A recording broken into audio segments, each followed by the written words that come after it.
किती मोठ्या ट्रक इकडे लोड झाले तुम्ही बघू शकता. कोणत्याही कॉर्नरला पहा तुम्ही, इकडं असेल या साईडला असेल, खूप मोठ्या मोठ्या ज्या गाड्या असतात त्या लोड करायचं काम चालू आहे. समोर बघताय तुम्ही, तुम्हाला दिसत असेल. Hey guys, welcome back to new blog. नवीन ब्लॉगमध्ये तुमचं स्वागत आहे. तर आजचा दिवस थोडासा लेट स्टार्ट होतो आहे, कारण की त्याच्यामागे एक रिझन आहे जे की काल काम करत असताना थोडं नीला खरचटलं होतं आणि ते हाडावरती लागल्यामुळं थोडंसं चालण्यासाठी प्रॉब्लेम येत होता आणि सकाळी चालता येत नसल्या कारणामुळे थोडासा दिवस आज लेट स्टार्ट झाला. तर काल आपण एक खरेदी केलेली आहे, जे की हे तुम्ही बघू शकता. हे काय आहे मला कमेंट बॉक्समध्ये सांगा. नाही कळलं तर ब्लॉगच्या शेवटी तुम्हाला ते कळून जाईल. त्यासाठी ब्लॉग शेवटपर्यंत पहा आणि चॅनेलला नवीन असाल तर जरूर सबस्क्राईब करा. तर हे ग्रेप्स रिलेटेड आहे, तुम्हाला हिंट देतो. त्यासाठी आपण हे परचेस केलेलं आहे. आपल्याला रेजिन्स तयार करायचे आहेत. अजून एक तुम्हाला हिंट देतो, नाही समजलं तर ब्लॉगच्या शेवटी कळूनच जाईल. तर चला, आजचं काय काम करतं थोडंसं आपण अपडेट घेणार आहे. बाकी सँड येऊन पडलेले आहे इथं. आपल्याला बेदाणा शेड तयार करायचे, त्यासाठी आपण ऑर्डर केली होती. सध्या जे नदीची वाळू असते ते मिळणं अवघड आहे, त्याच्यामुळे आपण याचा यूज करतो. बाकी बघितलं तर जनावरे गेलेले आहेत ॲज युजल त्यांच्या रुटीनवरती, म्हणजे चरायला. बाकी आता शेतामध्ये लेट झाल्यामुळं सर्व गोष्टी लेट होतात. आज शिरूत आणला, त्याच्यामुळे दिवस लवकर चालू झालेला बरा असतो. काय चाललं? कुठे गेलेत सगळी? बागत होय. तर काहीच जे आपण काल द्राक्ष बागेमध्ये ड्रिचिंगचं काम करत होतो, आय गेस तेच काम सध्या चालू आहे. चला, तर मी आलो आहे आपल्या द्राक्ष बागेमध्ये आणि तुम्ही जर पाहिलं तर समोर तुम्हाला इथून ड्रम विजिबल होत असेल. तर तेच ड्रिंचिंग आणि जे खोड असतात ते वॉश करायचं काम चालू आहे.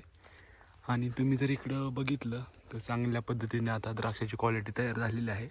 आणि हे आपण बेदाण्यासाठी तयार करतो, त्याच्यामुळं थोडंसं जे थिनिंग असते ते आपण करत नाही, कारण की आपल्याला बेदाण्यासाठी ट्रीटमेंट असल्यावर जास्त काही करावं लागत नाही. जे आपण एक्सपोर्टसाठी असेल, मार्केटिंगसाठी असेल, त्यावेळेस आपल्याला प्रॉपर जे एक शेड्यूल असतं ते फॉलो करावं लागतं. बेदाण्यामध्ये थोडंसं चालून जातं, एवढं काय स्ट्रिक्टली फॉलो नाही केलं तरी. तर आपण जे नवीन व्हरायटी करतो आता ते पूर्णपणे नवीन वाली करणार आहे. ज्याचा स्टडी चालू आहे. कोणती लावली पाहिजे काय हे जर तुम्हाला माहिती असेल, तुम्ही जर द्राक्ष शेती करत असाल तर कोणती व्हरायटी चांगली आहे थोडंसं मला कमेंट बॉक्समध्ये नक्की सांगा. त्याचा आपण विचार नक्कीच करू.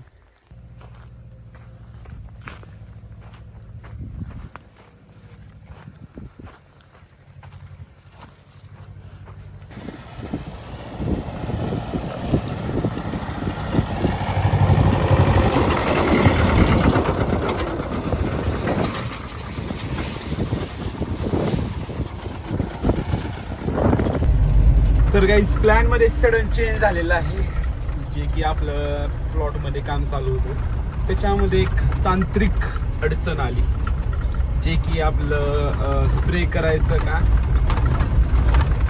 रोहित शर्मासारखं होतोय कधी कधी गोष्टी विसरते. तर तो पंप असतो त्याच्या वायरिंगमध्ये शॉर्ट सर्किट झाला, मग त्याच्यामुळे चालू बंद होते ते मधूनच. ते थोडंसं आपल्याला रिपेअर करून आणायचं, त्यासाठीच आपण ऑन द वे आहे. जे आपल्या तालुक्याचं ठिकाण आहे तिथं जाऊन आपल्याला ते रिपेअर करून आणायचं. बाकी पण 2-3 पंप होते ते पण आपण रिपेअर करून आणू आहे, कारण की ते बरेच दिवसाला बंद होते. तर मला तेच करावं लागणार आणि हे हँडल करावं लागतात गोष्टी. आणि समोर जर पाहिलं तर आता उन्हाची तीव्रता वाढते आणि ऑलमोस्ट आता फेब्रुवारी चालू झालेला आहे, फर्स्ट वीक संपतोय. मार्चमध्ये जेव्हा होळी होईल तेव्हा तर टोटली उन्हाळा चालू होतं, खूप ऊन पडतं. आणि आधी कसं असायचं, शाळेला असताना कॉलेजला असताना उन्हाळा सुट्टीला यायचं, हे खूप भारी पिरियड होता, कारण की आपण कंटिन्युअसली बाहेर राहत होतो आणि फक्त सुट्टीलाच गावाकडे यायचं असल्यामुळे उत्सुकता वेगळीच होती. त्याच्यामुळं ते दिवस खूप भारी जायचे. पण आता कंटिन्युअसली आपण गावाकडेच असतो. बाकी आता लहानपणी वाटायचं की कधी मोठं होतं, पण मोठा झाल्यावर वाटतं की यार लहानपणच चांगलं होतं, बालपण दे का देवा. कारण की आता जबाबदारी असतात. आणि हां, खरं जेव्हा त्या पिरियडमध्ये IPL असायच्या त्यावेळेस एक वेगळीच एक्साइटमेंट होती IPL पाहण्याची, वेगळीच मजा येत होती. पण ती मजा आता नाही राहिली. का राहिली नाही, का आपण मोठं झालो, का त्याच्यामध्येच काय मजा राहिली नाही, ते काय समजण्यात अर्थ नाही.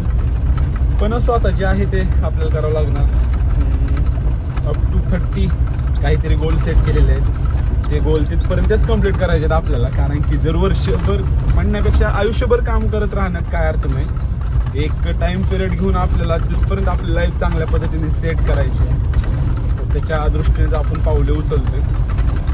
बाकी तुमचा सपोर्ट खूप इम्पॉर्टंट आहे ते, आणि तुम्ही देणार आहेत ते मला माहिती आहे. त्यामुळं सबस्क्राईब केलं असेल तर जरूर सबस्क्राईब करा.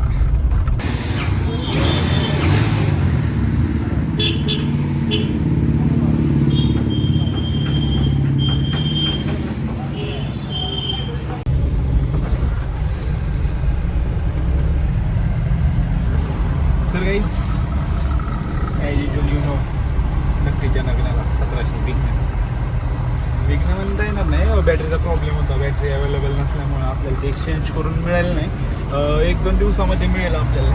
त्याच्यामुळं जे तुम्ही मागच्या क्लिपमध्ये बघितलं पंप खोलले होते ते आपण आहे असं फिट करून घेऊन जातो आता. आणि आपल्याला आता द्राक्ष बागेसाठी जे द्राक्ष बागायचं संघाचं त्याच्यात थोडंसं काम आहे. तिथं आपल्याला रजिस्ट्रेशन पण करायचं होतं एक, आणि तिथून आपल्याला जे बागेसाठी लागणारे खतं वगैरे आहेत ते पण आपल्याला परचेस करायचे. तर बघू आता तिकडे जायचा प्लॅन आहे.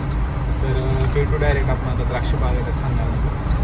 पण विषय असा झाला आता की त्यांचं टाईम आहे 4-4:15 आणि आत्ता वाजले 2. साधारणतः इथून ते 40-45 किलोमीटर आहे आपल्या बेस कॅम्पपासून. तर I will try my best.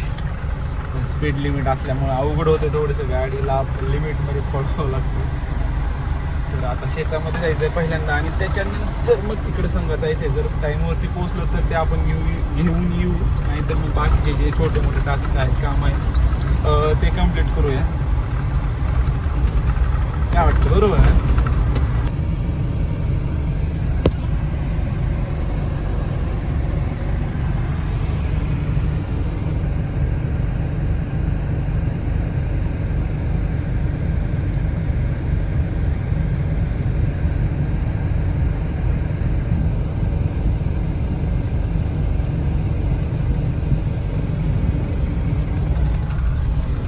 दुसरं तिसरं काही नसून मळी आहे. मळी जे वेस्ट असतं कारखान्याचं ते अशा जमिनीमध्ये सोडतात. खरंच आपल्या भारताचं बेकार आहे, बेकार. काय होईल माहीत नाही. हे मळी एवढी घाण असते, पाणी दूषित होतं, जमिनीमध्ये मुरते. हे असं सोडू नये.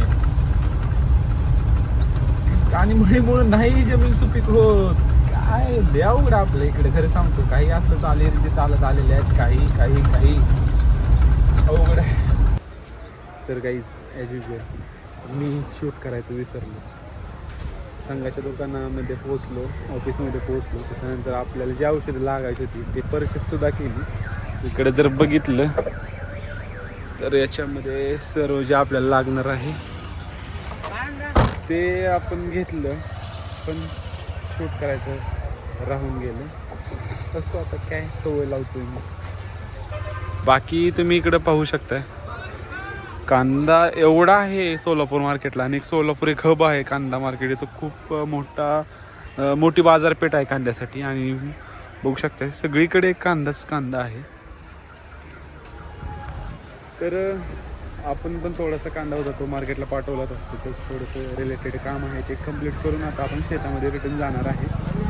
बाकीचे अपडेट तुम्हाला मिळतील नाही, त्यासाठी ब्लॉग शेवटपर्यंत पहा. किती मोठ्या ट्रक इकडे लोड झाले तुम्ही बघू शकता.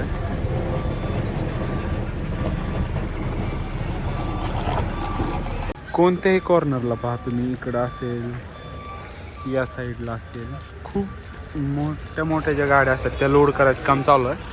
समोर बघताय तुम्ही, तुम्हाला दिसत असेल. कोणत्याही कॉर्नरला बघा सगळीकडे कांदा दिसतोय. आणि आवक त्याची भरपूर आहे. त्याच्यामुळं नो डाऊट रेट्स डाऊन असणारच आहेत. त्याच्यामुळं मी एक व्हिडिओ बनवला होता कांदा स्टोरेजवरती, जे की आपल्याला खूप गरजेचं आहे. जे मेजरली हे पीक करतात त्या ठिकाणी कांद्याच्या चाळी, अत्याधुनिक पद्धतीने त्याला कसं पद्धतीने वाढवलं जातं, कसं त्याचं लाईफ आपण वाढवू शकतो हे बघितलं पाहिजे. कारण कमी रेटमध्ये विकल्यानंतर प्रॉफिट जास्त राहत नाही. खर्च वाढलेला आहे कांद्याचा आता, त्याच्यामुळं अशा पद्धतीकडे लक्ष देणं गरजेचं आहे. जे की असं कमी भावात विकलं तर काय म्हणजे पुढचं सगळ्या गोष्टी अवघड होत जातात. त्याच्यामुळं जे मी व्हिडिओ बनवलं होतं त्याच्यामध्ये बरंचसं मी स्टडी केलं होतं बाकीच्या गोष्टींचा, की कशा पद्धतीने आपण जास्त काळ कांद्याला टिकवू शकतो. तर आपण घेत होतो कांद्याचं उत्पादन, ते आपण कालांतराने बंद केलं. फळबागांकडे आपण वळवलो. हे जे छोटे मोठे पीक आहेत ते आता टोटली बंद करायचे, कारण की त्याच्यामध्ये टाईम जास्त जातो. जे आपले मेन पीक आहे त्याच्याकडे लक्ष द्यायला आपल्याला टाईम मिळत नाही. त्याच्यामुळं हे जे कांद्याचं पीक वगैरे आहे ते आपण बंद केलं. तसं एक आपलं एकरी 550-600 पिशव्या आपण काढलेल्या आहेत कांद्याच्या. पण आता ते सध्या बोलणारच नाही, ते आपण पीक करतच नाही म्हणल्यावर काय. असो, बघू शकता इकडं हे आहे सोलापूर मार्केट कमिटी. भाई साहेब एवढा गंद अडकलोय ना मी. इकडे तुम्ही बघू शकता माग गाड्या, पुढे एकदम फेस टू फेस गाडी. घाण अडकलो आता काय. आणि इथली भाषा पण काय कोणती बोलायला लागली सोलापूरमध्ये काय समजा बे.